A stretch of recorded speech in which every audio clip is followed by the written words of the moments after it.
मित्रांनो, विधानसभा निवडणुकीचं वारं आता पूर्ण महाराष्ट्रभर फिरलंय आणि सर्वच पक्षांच्या आता आढावा बैठकी सुरू झालेल्या आहेत.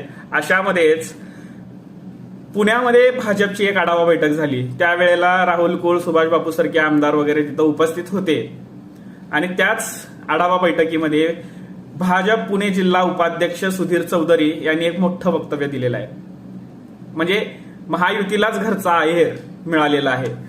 त्यांनी म्हणाले की जर महायुतीला चांगल्या जागा मिळवायच्या असतील तर अजितदादा पवार यांना महायुतीतून बाहेर काढा. जर कोणता निर्णय घ्यायचा असेलच तर हा निर्णय तातडीनं घ्या, कारण अजितदादा पवार यांच्यामुळेच आपल्या जागा कमी झालेल्या आहेत आणि आपल्यावरचा विश्वास कमी झालेला आहे. नाहीतर राहुल कुल सारखे जे आमदार आहेत ते आज मंत्री झाले असते, राहुल कुल स्वतः पालकमंत्री झाले असते, असं त्यांचं म्हणणं आहे. आणि आपल्याच कार्यकर्त्यांची गोची भाजपने केलेली आहे असं त्यांच्या वक्तव्यातून दिसून येतंय. तुम्हाला काय वाटतंय?